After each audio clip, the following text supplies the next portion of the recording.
नमस्कार दोस्तों, जय हिंद, गुड मॉर्निंग, सुप्रभात। स्वागत है आप सभी का एग्जाम कोच के यूट्यूब चैनल पर। तो बेटा बज गए हैं 6 और 6 बजे आपकी अपनी करंट वाली क्लास लेकर मैं आ गया हूं, जिसमें हम लोग कवर कर रहे हैं पिछले 6 माह का करंट अफेयर। हम लोग लगातार कर रहे हैं। 10 सितंबर की डेट से स्टार्ट किया था और आज की डेट में हम कहां पहुंच गए जरा एक बार देख लीजिए। आज की डेट में हम कवर करने वाले हैं 20 मई के करंट अफेयर। सिर्फ वही चुनिंदा करंट अफेयर्स जो आपके आने वाले एग्जाम्स के लिए बेहद महत्वपूर्ण रहने वाले हैं। अगर आपको इसकी पीडीएफ चाहिए, देखो भाई पीडीएफ की बहुत ज्यादा डिमांड आ रही है क्योंकि पेट में डायरेक्ट क्वेश्चंस आए, बच्चों को विश्वास हुआ और उस विश्वास का नतीजा ये रहा कि पीडीएफ सब लोग मांग रहे हैं। तो पीडीएफ के लिए बेटा कोई कॉल या मैसेज करने की जरूरत नहीं है। आप सीधा एग्जाम कोच 1 नाम का टेलीग्राम चैनल है हमारा, आप इस टेलीग्राम चैनल को ज्वाइन कर लीजिए। आपको पीडीएफ वहीं पर डायरेक्ट शेयर की जा रही है, पीडीएफ डायरेक्ट वहीं पे शेयर की जा रही है। एग्जाम कोच 1 लिखोगे टेलीग्राम पे, आपको पीडीएफ मिल जाएगी। आपको करना क्या है, आपको चैनल को सब्सक्राइब कर लेना है ताकि जैसे ही वीडियो आए आपको नोटिफिकेशन पहुंच जाए। ठीक है भाई, अब स्टार्ट करेंगे अपनी आज की क्लास। और आज की क्लास में हम लोग शुरू कर रहे हैं 20 मई के करंट अफेयर से। पहली न्यूज यह है कि हाल ही में हरियाणा सरकार ने ई अधिगम योजना शुरू की है, जिसके तहत 3 लाख छात्रों को टैबलेट प्रदान किया जाएगा। हरियाणा सरकार ने ई अधिगम योजना शुरू किया है, जिसके तहत 3 लाख छात्रों को टैबलेट प्रदान किया जाएगा। अब टैबलेट प्रदान किया जाएगा, टैबलेट में खास बात क्या होगी कि 5 मई को इस योजना की शुरुआत हुई है। जो रियल डेट है वो है 5 मई। 5 मई को इस योजना की शुरुआत की गई। टैबलेट में आपको क्या क्या मिलता है? टैबलेट को में बच्चों को मिलता है स्टडी के लिए प्री लोडेड कंटेंट, यानी कि कंटेंट इसमें से पहले से रहेगा और इस कंटेंट को पढ़ने के लिए आपके पास 2 GB डेटा भी मिलेगा। आपको 2 GB का डेटा भी गवर्नमेंट की तरफ से आपको फ्री ऑफ कॉस्ट प्रोवाइड किया जा रहा है। 3 लाख छात्रों को टैबलेट का वितरण किया गया है। हाल ही में जारी फोर्ब्स की ग्लोबल 2000 की सूची में बर्कशायर हाथवे कंपनी शीर्ष स्थान पर है। हाल ही में जारी फोर्ब्स की ग्लोबल 2000 की सूची में बर्कशायर हाथवे कंपनी शीर्ष स्थान में है। हाल ही में नीति आयोग ने राष्ट्रीय डेटा और एनालिटिक्स प्लेटफॉर्म लॉन्च किया है। नीति आयोग ने राष्ट्रीय डेटा और एनालिटिक्स प्लेटफॉर्म लॉन्च किया है। अब बेटा इसकी बात कर लेते हैं, फोर्ब्स ग्लोबल 2000 की सूची की बात करते हैं तो बर्कशायर की हाथवे कंपनी शीर्ष स्थान पर है। ये पहली बार शीर्ष स्थान में पहुंची है। अब आप लोग ये भी जानना चाह रहे होंगे कि भारत का क्या हाल है। भारत का क्या हाल है, तो भारत में तो नाम एक ही चलता है, कौन? अंबानी भैया का। अंबानी भैया यानी कि रिलायंस जो है वो भारत में शीर्ष स्थान पर है। और रिलायंस जो शीर्ष स्थान पे है, रिलायंस का नंबर कितना है? तो रिलायंस आपकी 53rd पोजीशन के साथ भारत की टॉप कंपनी है। इसके बाद आपकी एसबीआई बैंक है और उसके बाद आपका एचडीएफसी का नंबर है। तो टॉप पोजीशन पे रिलायंस, फिर एसबीआई और फिर एचडीएफसी, ये भारत की स्थिति है। हाल ही में नीति आयोग ने राष्ट्रीय डेटा और एनालिटिक्स प्लेटफॉर्म लॉन्च किया है। ठीक है भाई, आगे बढ़ते हैं। हाल ही में दक्षिण कोरिया ने चीन को हराकर उबर कप 2022 जीत लिया है। अब क्वेश्चन एग्जाम में पूछा जाता है कि उबर कप किससे संबंधित है, तो उबर कप आपका बैडमिंटन से संबंधित है। थॉमस कप, उबर कप, 2 क्वेश्चन बहुत पूछा जाता है कि थॉमस कप किस खेल से संबंधित है, उबर कप किस खेल से संबंधित है, तो उबर कप आपका बैडमिंटन से संबंधित है। फ्रांस सरकार की सहायता से मिर्जापुर में एक बड़ा सौर ऊर्जा संयंत्र स्थापित किया गया है। फ्रांस सरकार की सहायता से मिर्जापुर में एक बड़ा सौर ऊर्जा संयंत्र स्थापित किया गया है। कितना बड़ा है भाई? तो 75 मेगावाट की बिजली पैदा करने की इसकी कैपेसिटी है, 75 मेगावाट। और इसका उद्घाटन किसने किया? तो इसका उद्घाटन प्रधानमंत्री नरेंद्र मोदी की उपस्थिति में फ्रांस के प्रधानमंत्री इमैनुअल मैक्रों ने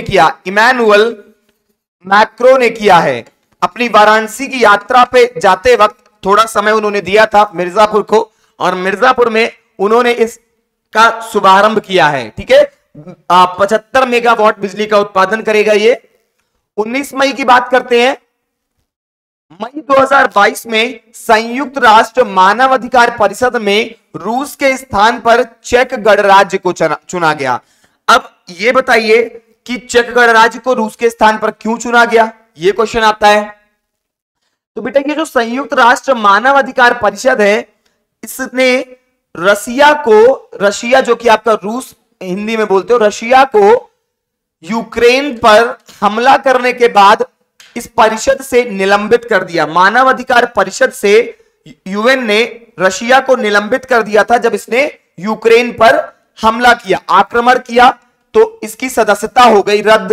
अब सदस्यता रद्द हो गई तो क्या कितना फर्क पड़ा भाई, सदस्यता तो रद्द कर दी लेकिन ये उसका परमानेंट मेंबर है, तो अभी भी ये इसकी प्रोसीडिंग्स में अभी भी ये पार्ट ले सकता है, प्रोसीडिंग्स में ये अभी भी पार्ट ले सकता है।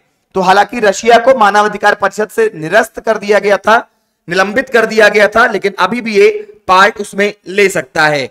रशिया यूक्रेन के विवाद के बाद इसको निरस्त किया गया था और रशिया के स्थान पर चेक गणराज्य को शामिल किया गया। चेक गणराज्य अब दिसंबर 2023 तक के लिए इसमें परमानेंट सदस्य बना रहेगा। हाल ही में विश्व का सबसे लंबा पैदल यात्री सस्पेंशन ब्रिज स्काई ब्रिज चेक गणराज्य में खोला गया है। इसकी कुल लंबाई 721 मीटर है, 721 मीटर। दुनिया का सबसे लंबा सस्पेंशन ब्रिज है, याद रखना क्या नाम है, उसका नाम क्या है, याद रखना स्काई ब्रिज, स्काई ब्रिज सबसे लंबा। दूसरी चीज इसकी लेंथ याद रखना 721 मीटर। वो देखे होगे ना सस्पेंशन वाला, जो एक कोने से इधर उस कोने में रहता है, चलते हो तो ऐसे ऊपर नीचे बड़ा डर लगता है भाई। तो सबसे लंबा जो है ये 721 मीटर का चेक गणराज्य में ओपन हुआ है। हाल ही में शेख मोहम्मद बिन जायद अल नहायन यूएई के नए राष्ट्रपति चुने गए हैं। हाल ही में शेख मोहम्मद बिन जायद अल नहायन यूएई के नए राष्ट्रपति चुने गए हैं और ये वहां के युवराज हैं, यूएई के युवराज हैं आपके मोहम्मद बिन जायद अल नाहयान। इनको यूएई के राष्ट्रपति के रूप में चुना गया है। एक एक्टिव पॉलिटिकल लीडर तो ही हैं, साथ ही साथ इनका देश के इकोनॉमिक रिफॉर्म्स में और कई ढेर सारे योगदान भी है, इसी वजह से इनको राष्ट्रपति के पद से नवाजा गया है। ठीक है, चलिए भाई आगे बढ़ते हैं। हाल ही में देव सहाय पिल्लई को पोप फ्रांसिस कैथोलिक चर्च द्वारा संत घोषित किया गया है। इनका जन्म भारत के तमिलनाडु में हुआ था। अब इनका ओरिजिनल नाम पहले याद करो, देव सहायम पिल्लई। इनको पोप फ्रांसिस कैथोलिक चर्च द्वारा संत घोषित किया गया है। इनका जन्म भारत के तमिलनाडु में हुआ। बेटा बात 18वीं शताब्दी की है कि जब देव सहायम पिल्लई जो है ये राज दरबार में हुआ करते थे। इन्होंने क्या किया, क्रिश्चियनिटी को अडॉप्ट किया। क्रिश्चियनिटी को अडॉप्ट करके इन्होंने अपना नाम चेंज किया। इन्होंने अपना नाम क्या रखा, इन्होंने नाम रखा अपना लेजा रूस इन्होंने अपना नाम रखा। अब जब इन्होंने क्रिश्चियनिटी में खुद को अडॉप्ट किया, क्रिश्चियनिटी रिलीजन को अडॉप्ट किया, तो राज दरबार में से इनको निलंबित कर दिया गया। इनके ऊपर प्रताड़ना हुई और साथ ही साथ अंत में एक जंगल में गोली मारकर इनकी हत्या भी कर दी गई। गोली मार करके इनकी हत्या भी कर दी गई। क्योंकि इन्होंने क्रिश्चियनिटी धर्म को अपनाया था, इसीलिए पोप फ्रांसिस ने बाद में इनको संत घोषित कर दिया। इन्होंने बहुत सारा काम भी किया था लोगों की शांति के लिए। और तमिलनाडु के कन्याकुमारी जिले के नटल्लम गांव में इनका जन्म हुआ था। तमिलनाडु के कन्याकुमारी जिले के नटल्लम गांव में इनका जन्म हुआ था। और याद रखिएगा इन्होंने अपना नाम चेंज करके लेजा रूस रखा था, लेकिन बाद में ये देव सहायम के नाम से ही फेमस हुए। ये देव सहायम के नाम से ही हुए हैं। 18 मई 2022 उत्तर प्रदेश के वाराणसी शहर को India smart city award. Uttar Pradesh के वाराणसी शहर को इंडिया स्मार्ट सिटी अवार्ड प्रतियोगिता 2020 में Covid innovation award, smart city leadership award, city award पुरस्कार से सम्मानित किया गया। तो इंडिया स्मार्ट सिटी अवार्ड प्रतियोगिता 2020 में Covid innovation award, smart city leadership award, city award पुरस्कार से सम्मानित किया गया। हाल ही में मुख्यमंत्री योगी आदित्यनाथ की अध्यक्षता में कैबिनेट ने लखनऊ में राष्ट्रीय रोग नियंत्रण केंद्र की स्थापना को मंजूरी दी है। हाल ही में मुख्यमंत्री योगी आदित्यनाथ की अध्यक्षता में कैबिनेट ने लखनऊ में राष्ट्रीय रोग नियंत्रण केंद्र की स्थापना को मंजूरी दिया है। हाल ही में प्राथमिक और माध्यमिक विद्यालयों को स्मार्ट स्कूलों में बदलने के उद्देश्य से उत्तर प्रदेश सरकार ने ऑपरेशन कायाकल्प शुरू किया है। प्राथमिक और माध्यमिक विद्यालयों में इसको स्मार्ट स्कूल में डिजिटलाइजेशन होगा, नई नई सुविधाएं मिलेंगी, तो स्मार्ट स्कूल में बदलने के लिए ऑपरेशन कायाकल्प शुरू किया है। और गवर्नमेंट के रिकॉर्ड्स की देखिए तो इसने काफी काम भी किया है। Greenery, digitalization, wifi, computers availability, इन सभी चीजों पे बहुत सारी सुविधाएं स्कूलों को मिली भी हैं। मई 2022 में सीएम विप्लव कुमार देव के इस्तीफे के बाद त्रिपुरा का नया मुख्यमंत्री माणिक साह बने हैं। माणिक साह जो है वो त्रिपुरा के नए मुख्यमंत्री बने हैं। सीएम जो वहां के थे विप्लव कुमार देव जी, इन्होंने इस्तीफा दे दिया था। उसके बाद माणिक साह वहां के मुख्यमंत्री बने। अगले साल चुनाव होना है त्रिपुरा में, यह भी याद रखिएगा कि अगले साल त्रिपुरा में विधानसभा चुनाव होने हैं। और माणिक साह जी जो हैं ये वहां के स्टेट, पहली बात तो एमपी थे, राज्यसभा के एमपी हैं राज्यसभा के, साथ ही साथ स्टेट पार्टी प्रेसिडेंट भी हैं। स्टेट पार्टी प्रेसिडेंट भी हैं, ये बीजेपी से हैं और वहां पर बीजेपी की ही सरकार है। तो 2023 में चुनाव भी है, यह भी याद रखिएगा। मई 2022 में पीएम नरेंद्र मोदी ने नेपाल में इंडिया इंटरनेशनल सेंटर फॉर बौद्ध कल्चर एंड हेरिटेज का शिलान्यास किया है। तो मई 2022 में पीएम नरेंद्र मोदी ने नेपाल में, कहां पे? नेपाल में इंडिया इंटरनेशनल सेंटर फॉर बौद्ध कल्चर एंड हेरिटेज का शिलान्यास किया है। 17 मई 2022 हाल ही में 14 बार की चैंपियन इंडोनेशिया को हराकर भारत ने पहली बार थॉमस कप जीता है। भारत ने पहली बार थॉमस कप जीता है। थॉमस कप बैडमिंटन से संबंधित है आपका। तो हाल ही में 14 बार की चैंपियनशिप, 14 बार से चैंपियन थी इंडोनेशिया को हराकर भारत ने पहली बार थॉमस कप जीता है। आईसीसी वुमेन्स वर्ल्ड कप 2022 में कुल 8 देशों की टीमों ने भाग लिया। आईसीसी वुमेन्स वर्ल्ड कप में इस 2022 में जो कि आयोजित हुआ उसमें कुल 8 देश ने भागीदारी की अपनी। हाल ही में फिलीपींस में हुए राष्ट्रपति चुनाव में मार्कोस जूनियर ने जीत दर्ज की है। हाल ही में जारी फोर्ब्स हाईएस्ट पेड एथलीट 2022 की सूची में एकमात्र भारतीय खिलाड़ी विराट कोहली हैं। जो हाईएस्ट पेड एथलीट की सूची आई है उसमें एकमात्र भारतीय हैं आपके विराट कोहली। बहुत पैसा है, बहुत पैसा है इनके पास, बहुत भाई, हाईएस्ट पेड में आए हैं भैया। 16 मई 2022 वर्ष 2022-23 के लिए भारतीय उद्योग परिसंघ CII के अध्यक्ष का पद संजीव बजाज ने ग्रहण किया है। भारतीय उद्योग परिसंघ CII के अध्यक्ष का पद संजीव बजाज ने ग्रहण किया है। हाल ही में भारतीय सेना ने पूर्वोत्तर के मणिपुर में आर्थिक रूप से कमजोर छात्रों के लिए कोचिंग क्लास शुरू किया है। हाल ही में भारतीय सेना ने पूर्वोत्तर के मणिपुर में आर्थिक रूप से कमजोर छात्रों के लिए कोचिंग क्लास शुरू किया है। हाल ही में दिल्ली पंजाब के बीच नॉलेज शेयरिंग एग्रीमेंट हुआ है। किसके किसके बीच में? दिल्ली और पंजाब के बीच में नॉलेज शेयरिंग एग्रीमेंट हुआ है। इसके तहत अब जो कुछ भी नई टेक्नोलॉजी, नई इंफॉर्मेशन दिल्ली में विकास किया जाएगा वो पंजाब के साथ उसको साझा करेगा और पंजाब में जो भी कोई नया इनोवेशन का काम होता है वो दिल्ली के साथ वो शेयर करेगा। तो आपस में ये एक नॉलेज शेयरिंग एग्रीमेंट है। राजस्थान के बाद सरकारी कर्मचारियों के लिए पुरानी पेंशन योजना बहाल करने वाला दूसरा राज्य छत्तीसगढ़ बना है। राजस्थान के बाद सरकारी कर्मचारियों के लिए पुरानी पेंशन बहाल करने वाला दूसरा राज्य छत्तीसगढ़ बना है। राजस्थान ने अपने सबसे पहले जो पुरानी पेंशन योजना थी जो 2014 में समाप्त कर दी गई थी उसको दोबारा से बहाल किया है। सबसे पहले राजस्थान ने बहाल किया, अब उसके बाद किसने किया है, उसके बाद आपके छत्तीसगढ़ ने फिर से बहाल कर दिया। तो दो राज्य हैं अब आपके जहां पर पुरानी पेंशन योजना वापस से लागू कर दी गई है। आईएसएसएफ जूनियर विश्व कप 2022 कनाडा में आयोजित किया गया। आईएसएसएफ जूनियर विश्व कप 2022 कनाडा में आयोजित किया गया।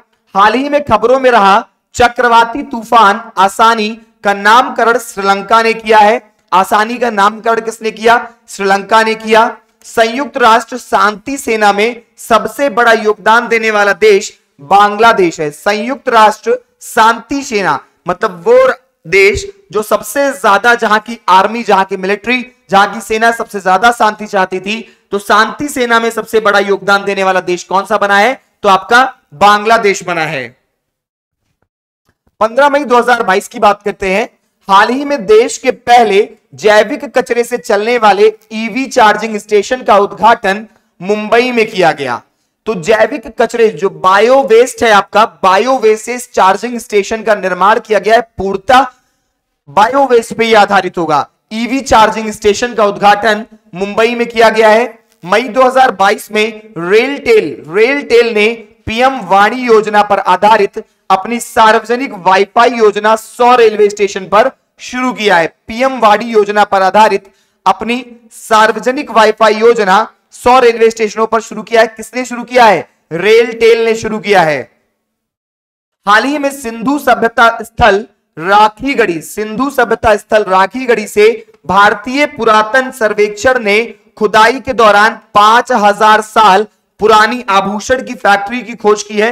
राखीगढ़ी हरियाणा में स्थित है। राखीगढ़ी जो है आपका एक प्लेस है जो कि हरियाणा में स्थित है। वहां पर 5000 ईयर्स बैक एक आभूषण की फैक्ट्री हुई थी जिसकी होती थी, उसकी खोज किया है सर्वेक्षण विभाग ने, पुरातत्व सर्वेक्षण विभाग ने। मई 2022 में मुख्तार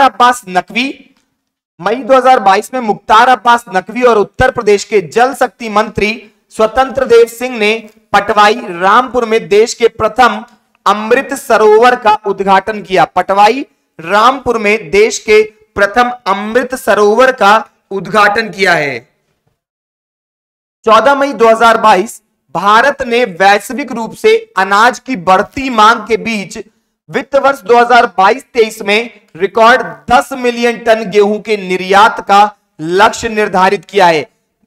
भाई अनाज की जो बढ़ती मांग है उसके बीच में भारत जो वर्ष 2022-23 में है वो 10 मिलियन टन गेहूं का निर्यात करेगा। पैसा बहुत आएगा। हाल ही में पंजाब कृषि विश्वविद्यालय के शोधकर्ताओं ने गेहूं की उन्नत किस्म PBW1 चपाती विकसित किया है। उत्तर प्रदेश के सिद्धार्थनगर जिला प्रशासन द्वारा काला नमक चावल को बढ़ावा देने के प्रयासों को लोक प्रशासन में उत्कृष्टता के लिए प्रधानमंत्री पुरस्कार 2021 से सम्मानित किया गया। भारत और यूएई का मुक्त व्यापार समझौता, भारत और यूपीओई के बीच में एक फ्री ट्रेडिंग समझौता हुआ है 1 मई 2022 से, जो कि लागू हो गया है। हाल ही में खबरों में रहा ताल ज्वालामुखी फिलीपींस में स्थित है। ताल ज्वालामुखी, ताल ये याद रखना, कौन सा ज्वालामुखी? हाल ही में खबरों में रहा ताल ज्वालामुखी फिलीपींस में स्थित है। तो बेटा ये वही डेटा, वही खबरें थी, वही करंट अफेयर्स थे जो आपके एग्जाम्स के लिए बहुत ही ज्यादा महत्वपूर्ण थे, बहुत ही ज्यादा। उन्हीं को सिर्फ कवर किया है मैंने। और डायरेक्ट क्वेश्चंस कोई भी पेपर होगा जिसमें करंट आता होगा, गारंटीड है आपको मेरी वाली इस वाली क्लास से मिलेगा। पेट में आप लोगों ने नमूना देख लिया है, तो इसके लिए आप लोग सब पहले से प्रिपेयर रहिए और पीडीएफ डाउनलोड करके अपने पास रखते रहिए, पीडीएफ प्लीज अपने पास सब लोग रखते रहिए। करना क्या है आपको, आपको एग्जाम कोच 1 का टेलीग्राम चैनल ज्वाइन करना है। टेलीग्राम चैनल पर आपको पूरी पीडीएफ मिल जाएगी, ठीक है। टेलीग्राम चैनल पर आपको पूरी पीडीएफ मिल जाएगी, पर डे मिलती है 7311174888। अगर आपको कोई भी बैच लेना है, कोई भी इंडिविजुअल सब्जेक्ट लेना है, तो आप इस नंबर पर कॉल करके इंक्वायरी कर सकते हैं 7311174888। तो आज की इस क्लास के लिए बस इतना ही। आगे जब हम आगे मिलेंगे कल की क्लास में, तो इसके आगे का करंट अफेयर्स कवर करेंगे। तो आज की क्लास के लिए बेटा इतना ही, फिर मिलते हैं। आप लोग टेलीग्राम चैनल ज्वाइन करते रहिए, पीडीएफ डाउनलोड करते रहिए। श्योर है कि जो भी नेक्स्ट पेपर होगा जिसमें करंट आएगा, यहां से क्वेश्चंस आएंगे, ठीक है भाई। तो आज की क्लास के लिए इतना ही। जय हिंद, जय भारत।